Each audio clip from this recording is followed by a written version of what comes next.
Olá pessoal, hoje temos mais uma aula de OBMAP na escola. Vamos ver algumas questões que são trabalhadas com os alunos que se preparam para a OBMAP. Questão 1.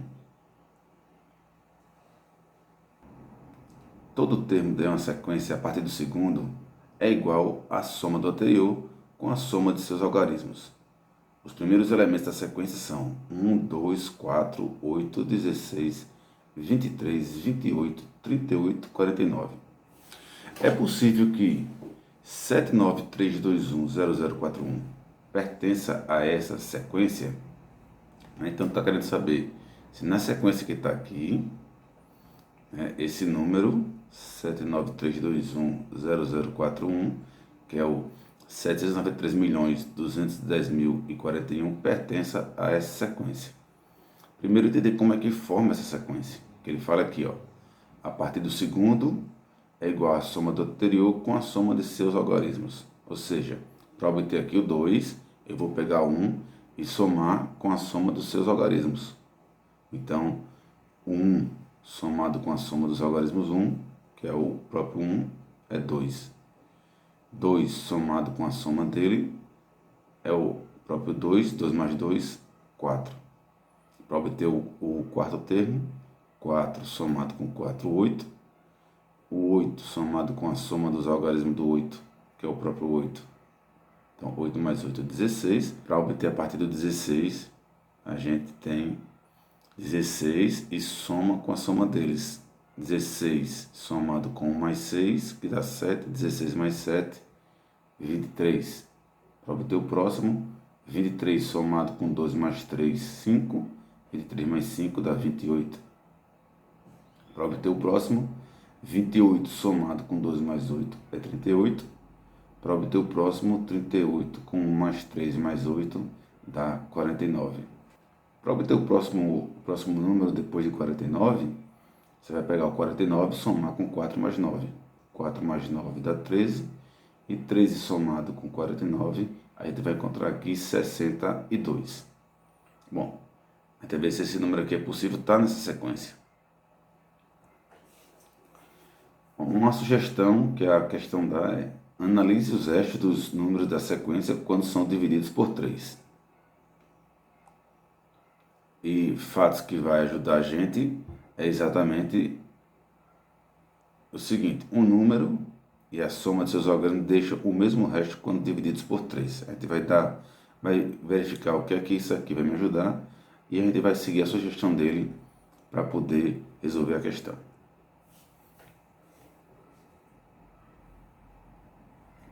Essa é a sugestão. E aí a gente vai ter o seguinte: 1 quando dividido por 3 deixa resto 1. O 2 quando dividido por 3 deixa resto 2. O 4 quando dividido por 3 deixa resto 1. E o 8 quando dividido por 3 deixa resto 2. O 16 deixa resto 1 quando dividido por 3. O 23 ele deixa resto 2 quando dividido por 3. O 28 ele deixa resto 1 quando dividido por 3. O 38 deixa resto 2. E o 49 deixa resto 1. Agora a gente vai ver o que acontece com a soma dos algarismos. 16, 23, 28, 38, 49. Porque esses são os números que a gente tem naquela sequência lá. E um fato que vai ajudar a gente a fazer é que tanto o número quanto a soma dos algarismos desse número deixa o mesmo resto. E de fato, se eu somar 1 com 6 dá 7, que vai deixar resto 1 quando dividido por 3. 2 mais 3 deixa resto 2 quando dividido por 3.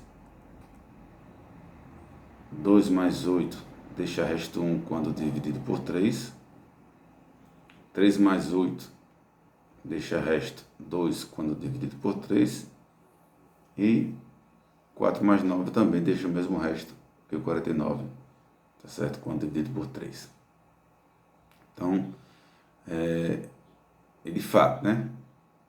Outra coisa, se eu somar esse número com esse, né? Ele vai deixar 16 somado com 1 mais 6, 7, vai deixar resto 2, que é exatamente o que está aqui embaixo, no lugar do 23. Da mesma forma que, se eu pegar o 23 e somar com 2 mais 3, o resto aqui é 2, com o resto 2. Quando eu somar esses três termos aqui, 23 com 2 com 3, ele vai dar aqui 2 mais 2, 4, e vai deixar resto 1, de fato está aqui, certo? E assim sucessivamente. Então, uma coisa que a gente vai observar é que esses números da sequência, ou ele deixa resto 1, ou ele deixa resto 2. Bom, e aí a gente vai para a pergunta agora. É possível que esse número aí, os 793.210.041, pertença a essa sequência? E aí a gente vai para um fato que ajuda a gente, que é exatamente que esse número e a soma dos algarismos vão deixar o mesmo resto. Então, em vez de fazer a conta desse número dividido por 3, para saber se é possível que ele esteja na sequência, ele tem que deixar resto 1 ou resto 2. E quando a gente soma os algarismos, o que acontece? A soma dos algarismos desse número aqui dá 27, e 27 ele é um múltiplo de 3. Então, a dica que ele dá faz com que o resto da divisão desse número e o resto da divisão de 27 seja o mesmo. E 27 dividido por 3, 27 é um múltiplo de 3. Ou seja, o resto da divisão desse número aqui grandão por 3 é 0. O que a gente conclui que não é possível que esse número ele esteja nessa sequência. Questão 2. Essa questão é do banco de questões da UEMEP 2011, é o problema 9 do nível 1. Com peças no formato de quadrados e triângulos equiláteros coladas lado a lado, podemos formar uma faixa horizontal muito comprida. A faixa é construída passo a passo, com a adição de uma peça em cada passo. Então ele botou aqui, o quadrado 1, depois o triângulo 2, depois o quadrado 3, o triângulo 4 e assim por diante. Foi colocando peça a peça, conforme está aqui nessa disposição. E forma essa que ele chama de faixa horizontal muito comprida. Até onde a gente quiser que vá, ela possa ir. Então, o que a gente vai ter que encontrar, na verdade, aqui é um padrão. A gente vai ver como é que funciona esse padrão. Item A. Se em uma dessas faixas foram utilizados exatamente 2.075 triângulos equiláteros, qual é a quantidade total de quadrados na faixa? Item B. E se fosse ao contrário? Quantos triângulos equiláteros existem na faixa que contém exatamente 2.075 quadrados? Bom, vamos observar a sequência que se repete nessa figura aí. Tá?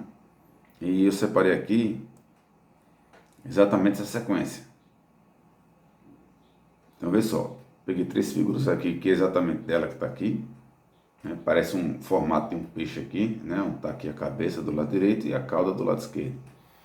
E perceba o seguinte, que na figura que está aqui, os números de 1 a 8 aparecem com 4 quadrados e 4 triângulos. São 4 quadrados e 4 triângulos. Ou seja, nós temos conjuntos de 8 peças, onde cada peça dessa, ela me fornece 4 quadrados e 4 triângulos, quantidades iguais de quadrados e triângulos. Isso é importante para que a gente faça o cálculo. Eu vou ter essa observação aqui, note que a cada 8 figuras, 4 são triângulos e 4 são quadrados. O item A fala assim, se a gente utilizar exatamente 2.075 triângulos equiláteros, qual é a quantidade de quadrados? Então fiz aqui a divisão de 2.075 por 4, porque eu quero que tenha 2.075 triângulos. Quando eu faço a divisão de 2.075 por 4, vai aparecer 518 figuras e ainda vai sobrar 3 triângulos. Então, quando eu for completar isso aqui, eu vou ter 518 figuras iguais a essa, e vai até aqui é 518, e vai aparecer a próxima com mais 3 triângulos.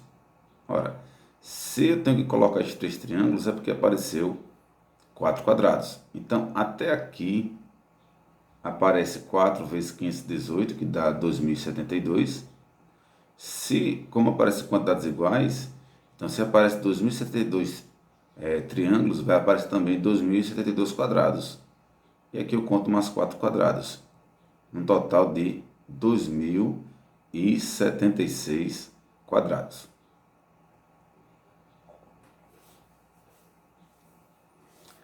Bom, aí o item B fala, e se fosse ao contrário, quantos triângulos equiláteros existem na faixa que contém exatamente 2075 quadrados?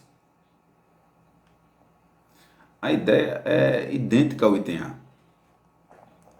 Então a gente faz a divisão também, o 2075 por 4, né? Vai encontrar 15, 18 figuras com mais 3, nesse caso agora são 3 quadrados. Então a minha figura final, ela fica desse jeito, com 3 quadrados, e aqui só aparece 2 triângulos.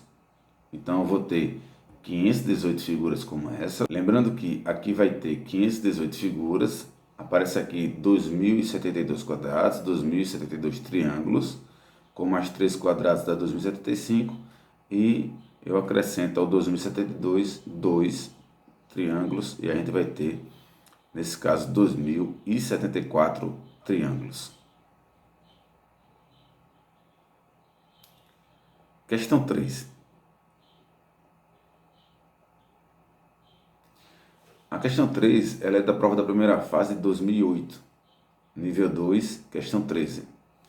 Os 535 alunos e os professores de escola fizeram um passeio de ônibus. Os ônibus com capacidade para 46 passageiros cada ficaram lotados. Em cada ônibus havia um ou dois professores. E a pergunta é, em quantos ônibus havia dois professores? Bom, aí eu peguei o 535, dividi por 46, porque cada ônibus vão 46, né? Então, deu um total de 11 ônibus, mais 29.